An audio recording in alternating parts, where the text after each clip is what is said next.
जय श्री हरि, जय श्री राधा वल्लभ। सूरदास का जीवन का परिचय। सूरदास जी के दोहे। महाकवि सूरदास को श्री कृष्ण का परम भक्त माना जाता है। महाकवि सूरदास का जन्म 1478 में श्री नाम के गांव में हुआ था। कुछ इतिहासकारों के अनुसार सूरदास का जन्म ब्रिज में हुआ मानते हैं। सूरदास जन्म से ही अंधे थे, लेकिन जिस तरह इस संसार ने उनको देखा, भगवान श्री कृष्ण के व्यक्तित्व के बारे में जनमानस परिचय कराया गया, आँखों वाले भी नहीं कर सकते। सूरदास जी का जन्म बहुत ही गरीब परिवार में हुआ था। उन्होंने 6 वर्ष के आयु में अपना परिवार को त्याग दिया था। वो एक महान संत, संगीतकार और कवि थे। सूरदास जी जीवन काल में भगवान श्री कृष्ण की भक्ति में लीन होकर दोहे, भजनों और कविताओं की रचना की ली। चलिए जानते हैं आज श्री सूरदास जी के दोहे, हिंदी में अर्थ सहित। जय हो गोपाल गोविंदा की। इस दोहे के माध्यम से सूरदास जी भगवान श्री कृष्ण की प्रशंसा करते हुए, जिस पर श्री कृष्ण की कृपा होती है वे सब कुछ कर जाता है, फिर कोई भी काम उसके लिए असंभव नहीं रहता। यदि श्री कृष्ण की कृपा से लंगड़े पर भी हुई तो वो बड़ा से बड़ा पहाड़ भी लांग कर सकता है। अंधे पर हो जाए तो वह एक सुंदर दुनिया को अपने आंखों से देख सकता है। जब भगवान श्री कृष्ण की कृपा होती है तो वो बहरे को भी सुनाई और गूंगे को भी बोलने लगते हैं। कोई भी व्यक्ति गरीब नहीं रहता। ऐसे करुणमय भगवान के पैरों में सूरदास जी का बार बार नमन है।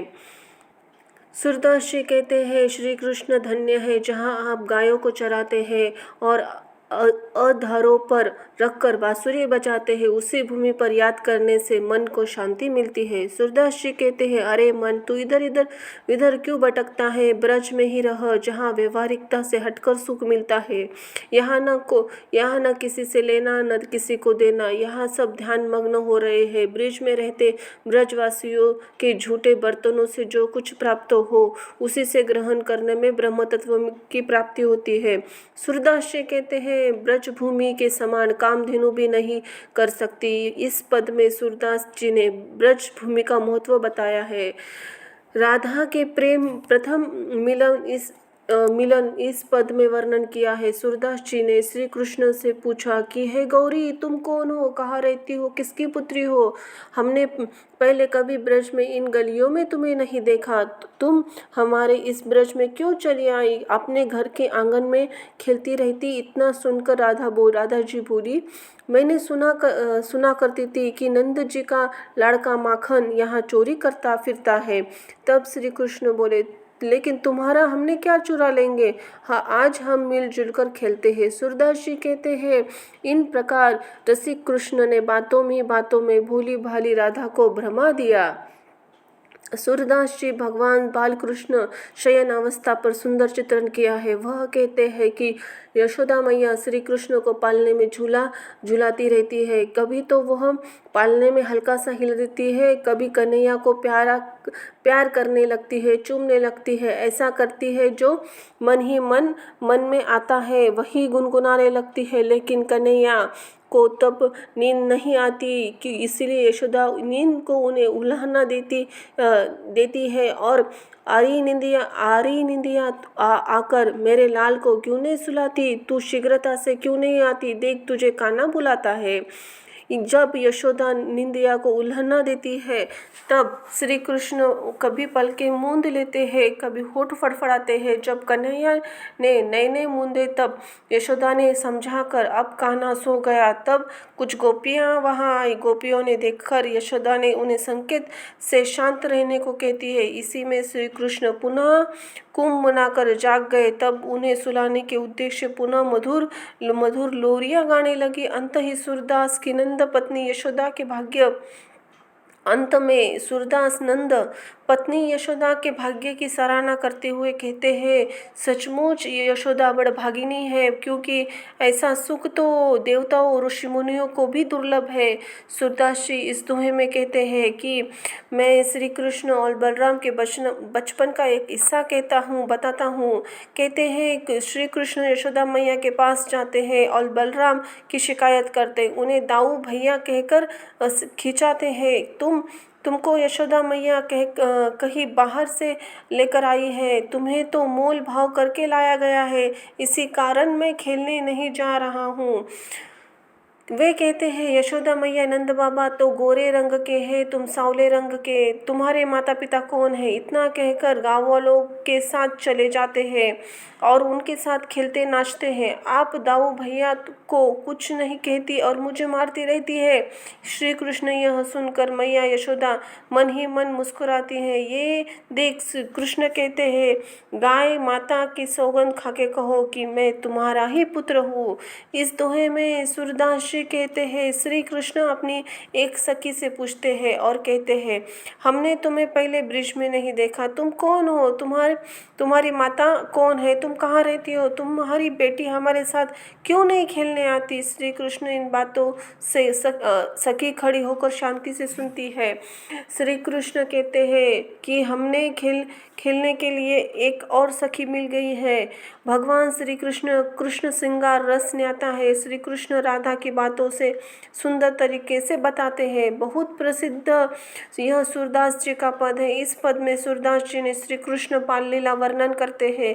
कहते हैं कृष्ण अपनी मैया से कि मैंने माखन नहीं खाया, मुझे तो तुम सुबह ही अपने गायों के पीछे भेज देती हो और दिन के चारों पहर भटकता हूँ और सांझ को वापस आता हूँ। मैं तो छोटा सा बालक हूँ, मेरी बाहें भी छोटी है, ये माखन की चीखें तक मुझ पे नहीं पहुँचती।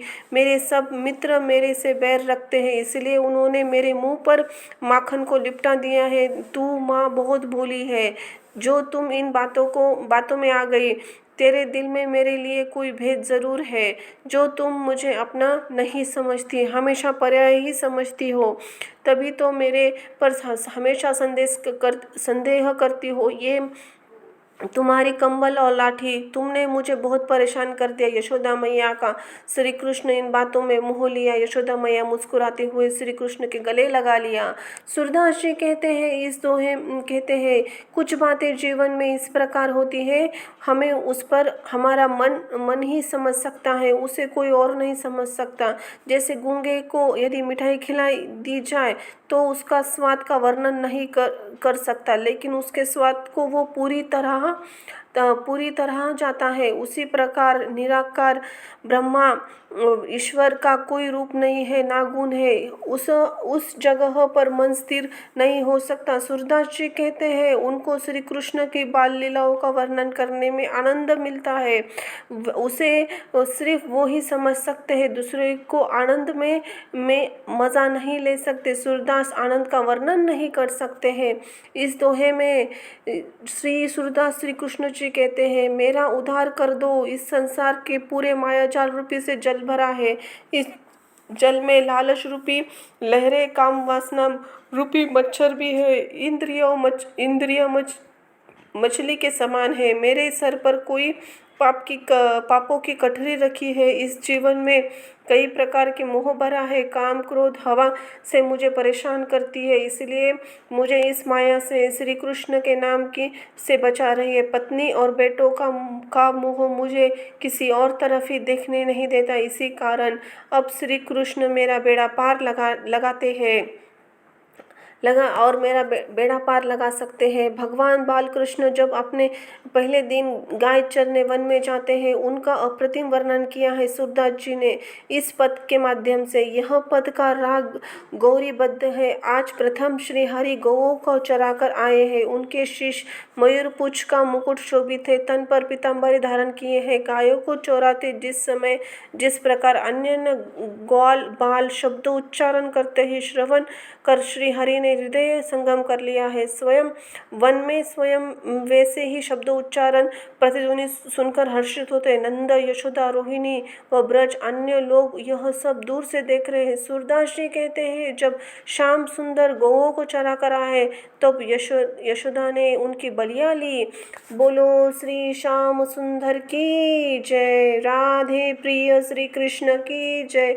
जय जय हो यशोदा मैया की, जय जय हो कन्हैया लाल की। धन्यवाद।